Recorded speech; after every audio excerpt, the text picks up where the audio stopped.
Hi guys! Napaka-advertise yun. Joke lang.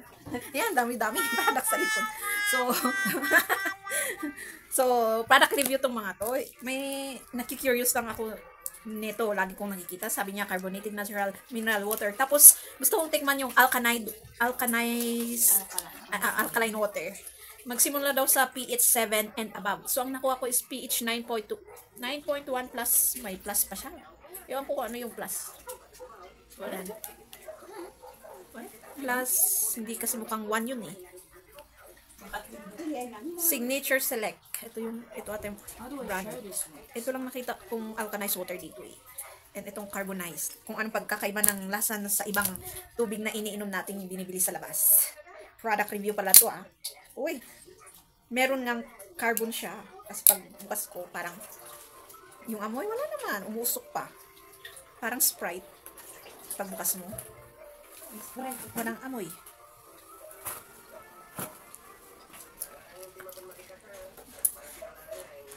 Carbonated water.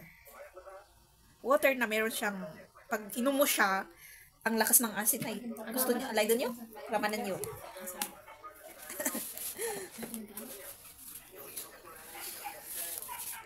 Tapos yung alkaline water.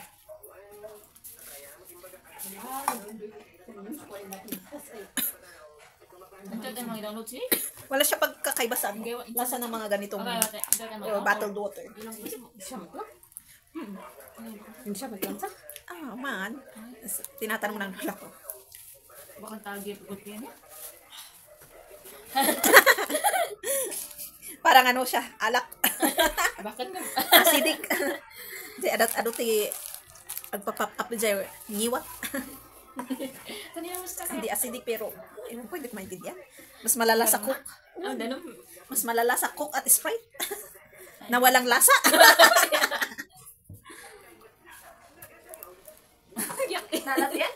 Ganito palang alkaline. Nanginadi dahil ta?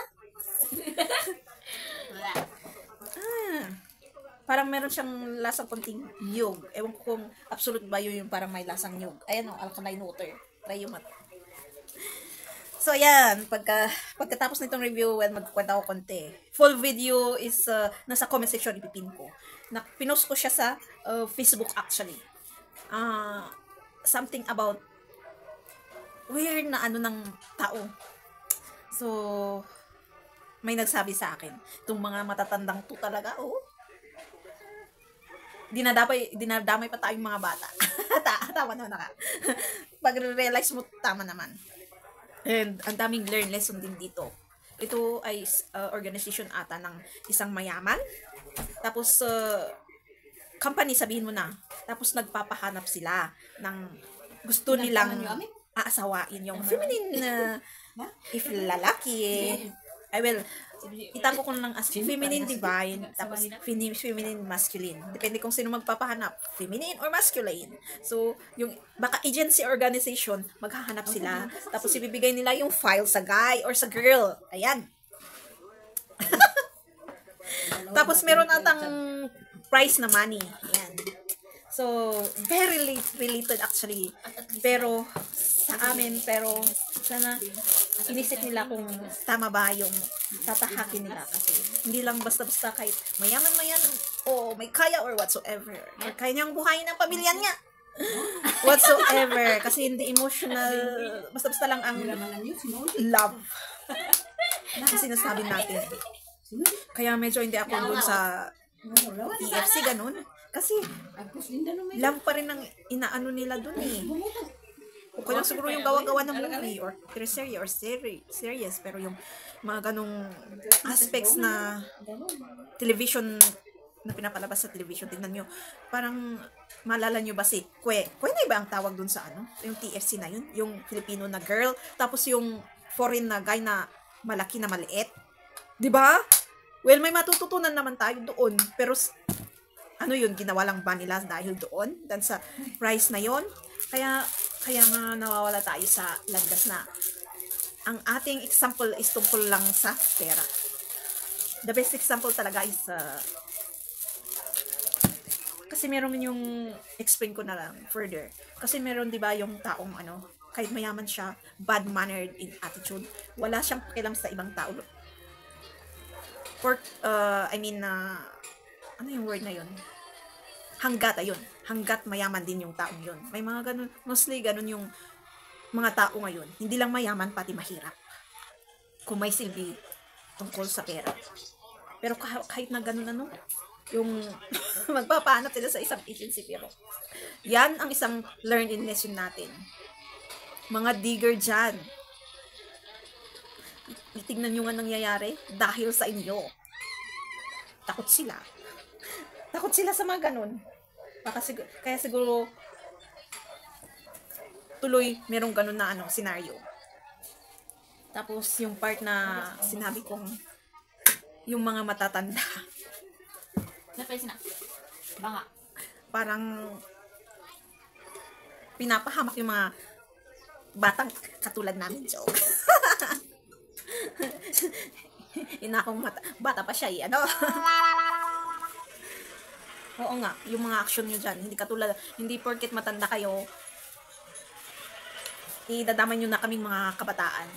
Kasi, kahit meron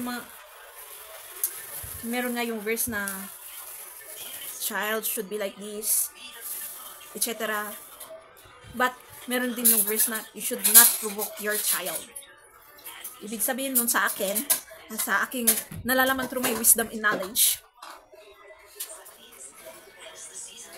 hindi porket matanda ka, iano mo naman yung kabataan sa kalokohan, di ba? And,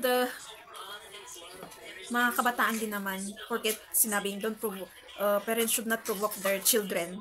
Well, mali din na hindi natin pakinggan yung mga matanda, kasi may part, syempre, they are already adult, tapos matanda na sila, kaya may part na kailangan nating tulungan sila, kasi yung physical, di ba, lalo sa physical, mas malakas ang bata sa matanda.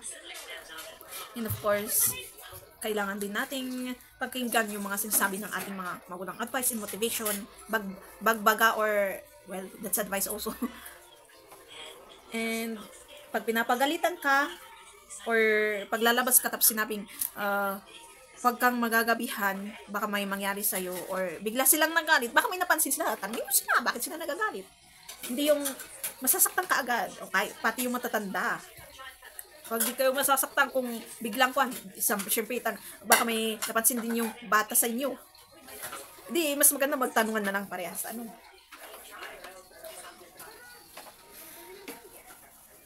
Lalo sa kalukuhan, yun. Minsan, nagiging bad example ang matatanda kasi lalo sa nawawala yung respeto na sinasabi nila. Kasi matanda mismo, nagbibigay ng hindi magandang ehemplo or respeto din.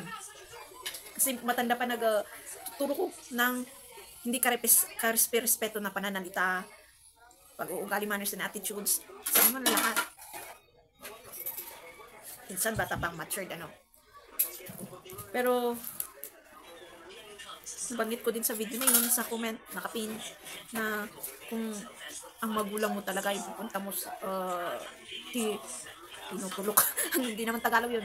Parang, sinyatikon? Tagalog din tulok mo? Sinayaan. Sinayaan.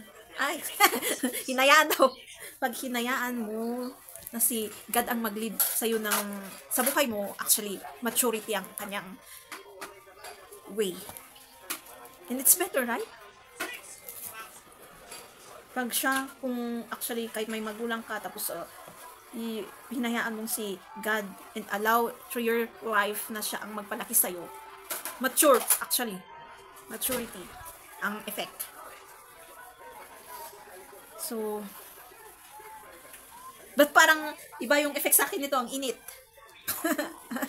Ang init dito pagkatapos kong ininom. Or yung combination ata nitong dalawang to, iba. Alkanized at carbonated, weird. Mainit dito. So yan, kasi nakita ko to lagi, nakikita ko sa TikTok and sa iba na maganda daw ang alkaline water. Anti-cancer din daw siya. And kahit na may cancer ka, pag yan lagi ang iniinom mo, yung may alkaline 7, pH 7, I mean, and above, i-improve yung health problem mo. Parang yung ating manners and attitudes, pag inalaw natin si God sa buhay natin. So, before confessing all, kung sino yung sinasabi kong related, well, hindi ko nga alam kung excited ako or hindi sa next kabanata eh. Kasi nga sabi ko related eh. Tingnan na lang natin. Nababahala na excited eh. Tingnan natin yung next kabanata.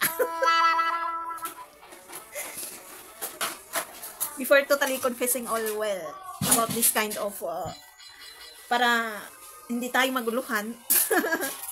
At observation muna. Tatanungin ko din sila. Karapatan din nila yun. Lalo't makakasama ko na. Okay lang siguro pag hindi.